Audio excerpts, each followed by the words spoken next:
Ned, I appreciate you joining us here. You know, how did you get started in echo? I mean, you were there at close to the inception of the Indianapolis thing. It was purely by accident. When I was a resident and I applied for fellowship and decided to go to Indiana, they sent out a dream sheet or a wish list before I arrived, and it had a whole list of rotations. And you could pick the rotation you wanted, and you could pick when you wanted to take it. And so one of the choices was echocardiography, and back then I had absolutely no idea what echocardiography was. What year are we talking about? When is this? This would be 1970, probably 72, 73. Okay. And so I asked a bunch of the cardiologists where I was a resident what echocardiography was, and they didn't really know. And so I called one of my friends who was doing a fellowship at Kentucky, and I said, you know what echocardiography was? And he says, oh yeah, it's something they take a transducer and they stick it on the chest and you can tell if there's a pericardial effusion or not.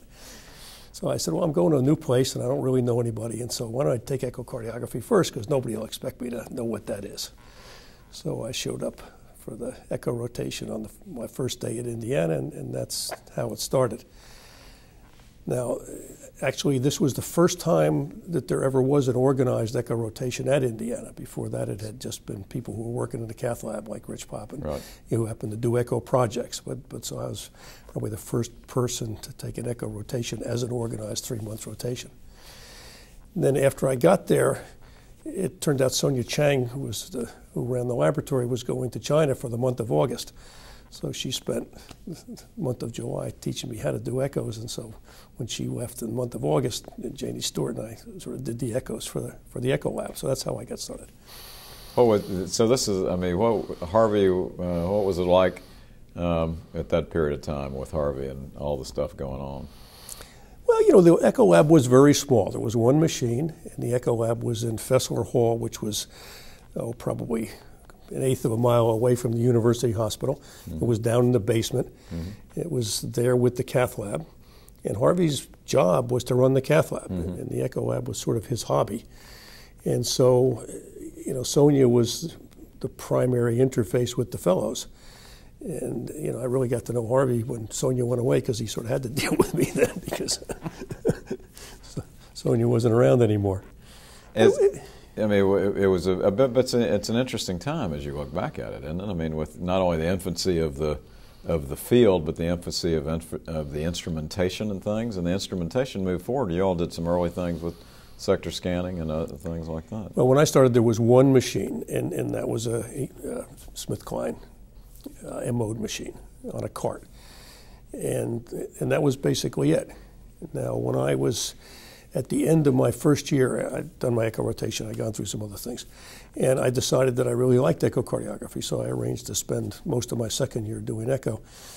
And in the spring of that year, the Fortune Fry people developed the first mechanical sector scanner. And so that kind of became my project, because I was, you know, kind of the designated echo fellow. And it was interesting because they brought it in, and you know, we did, you know, I don't know, 20, 30 patients, and then the thing broke and they took it out again. And so I had a lot of time, and I just spent, you know, hours and hours just going over that first group of patients and sort of looking at these things frame by frame. It's amazing how much you'll learn when you really have time to look at things in detail. And so that, you know, that became my project, and we were extremely fortunate because Walt Henry and Jim Griffith had a machine, and Joe Kislow and Olaf and Fritz Thurston had a machine, but ours was the only one that was portable. So when my last rotation before I planned to leave Indiana was in the coronary care unit. So I could take the machine over to the coronary care unit with me. And so we did all kinds of acute studies, which nobody else could do. And so, you know, we got a lot of things done pretty quickly because of that, just because of the wheels. So you go up, you leave there and go to Boston, is that right? No. So then, you know, I was an echo fellow, and things were really going well. And I actually had a job back in New York as assistant chief of medicine. And so I called him up and said, you know, things are really going well. You know, I'm making a lot of progress. I got a lot of projects underway. Can I wait another year? And so they said, okay, we'll hold the job for you for another year. So then I was the first third-year fellow that they had around. So that at the end of that year, you know, things were really still going pretty well. So, I called him again, but the fellow who was the chief of medicine I was going to work with had developed cancer, and he was dying. So, so I never went back. So I stayed on the faculty till 1980. In 1979, I was recruited to the Mass General, and I decided to do that. Seemed like a challenge. And so you go to the Mass General, and you had obviously come up. You've really had been the initial trainee in a training program, and you developed a very active training program, didn't you? At Mass General, not only a clinical training program, but one that was academically, and a lot of your, as with Harvey and as with Rich, a lot of your trainees have gone on to be, stars in the field. I mean, was that your intent? It was. It's fascinating. The goal of our program was to train section heads for academic institutions. Interesting. And when you set that as a goal, then everything you do revolves around that goal. So we would take echo fellows who had completed cardiology fellowship, but we'd only take people who were willing to commit for 2 years, because it was my feeling that you could teach a person to be a reasonable clinical echocardiographer in a year, but there's so many things involved in a research career that you just can't do that in 1 year. I mean, it takes 2 years, and the guys that we've had have really been good, have stayed longer than that. I mean, you have to learn how to write abstracts, you have to learn how to write papers, you have to learn how to write grants, you have to learn how to give presentations. I mean, we spent a lot of time just teaching people how to stand up there and deal with questions. So when they give a presentation and people ask questions, how do you deal with those questions? What do you do if you don't know the answer? What do you need to do if you need to bide some time to think about it? And all those things just take a lot of time.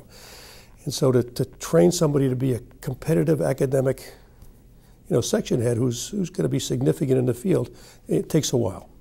And you also developed a very vigorous sonographer core group. I mean, sonographers have been critical to the development of our field, haven't they?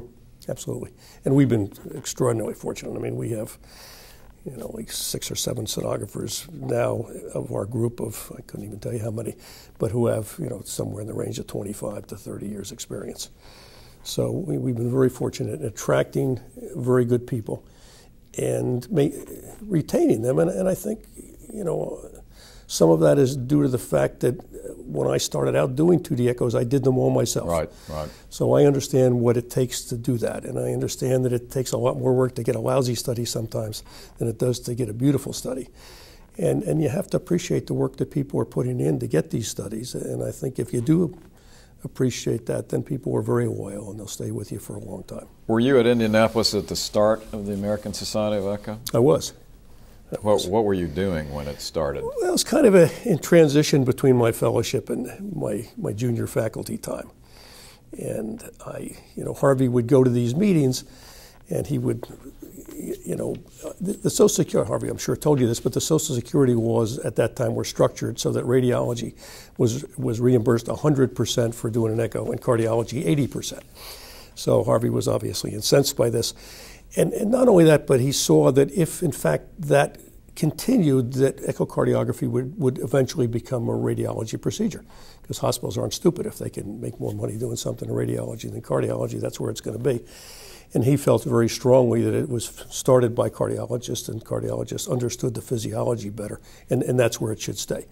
So he would go to these meetings in Chicago or in Washington, and he would always be in a position of arguing with the representative of the American College of Radiology, and he represented himself.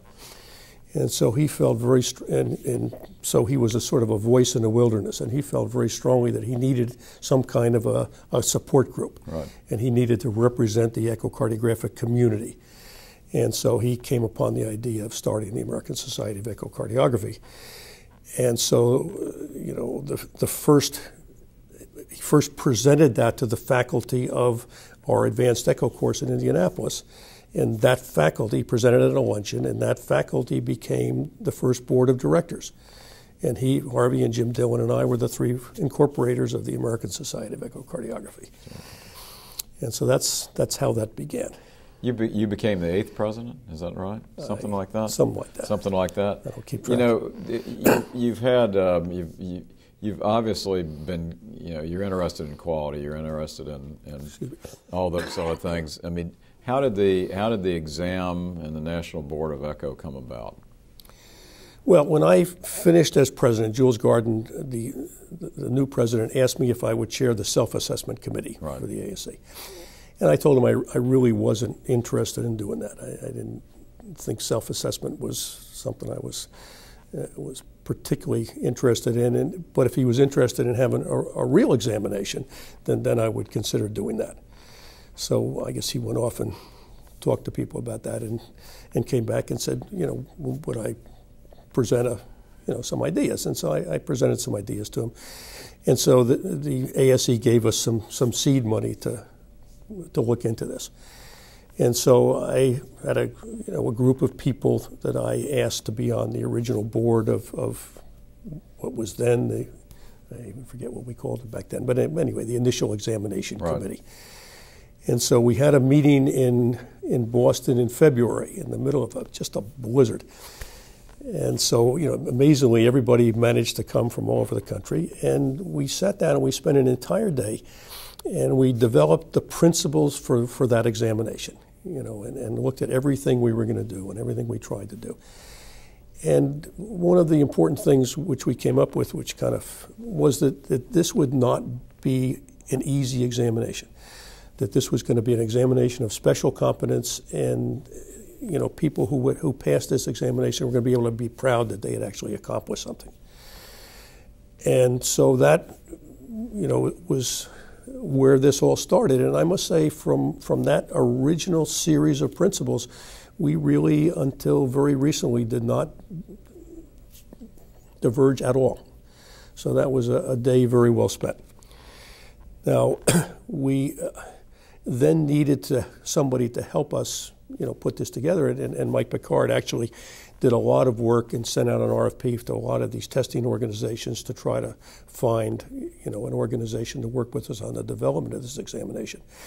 And we also talked to the NASB people who had put together an examination, and we came up with the National Board of Medical Examiners. And so they sat us all down, and we had item writing sessions, and we put together some questions, and we had a pilot of the examination. And we gave that to academic physicians and experienced sonographers and different people at different levels. Sure. And then we looked at where everybody came out and decided where we want to set our pass-fail score, and the rest is history. The rest is history.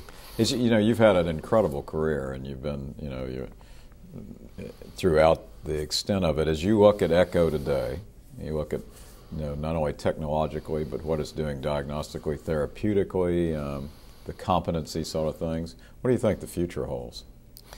Well, it's a relatively simple, non-invasive technique. So I think it will always be the first line. I shouldn't say always is a long time, but for the foreseeable future, will be the first line diagnostic imaging technique in cardiology. And I think that'll go on for a long time. I mean, MRIs are just, they're hard to do. They're expensive. You have to sit in the magnet a long time. You don't see portable MRI machines going down the hall. And I think the CT radiation is an issue, and I think it may become more of an issue. So I think ECHO will maintain its position because of its simplicity, its non-invasive nature, its portability, and you can take it anywhere. As far as quantitation goes, there are lots of new things coming out which have the potential to be enormously powerful, but I think how they actually, pan out remains to be seen. But for just simple, straightforward diagnostic stuff, I think you can't beat it. So you're very bullish on the future. Absolutely. Good. Thank you very much. Thanks for joining us. Okay.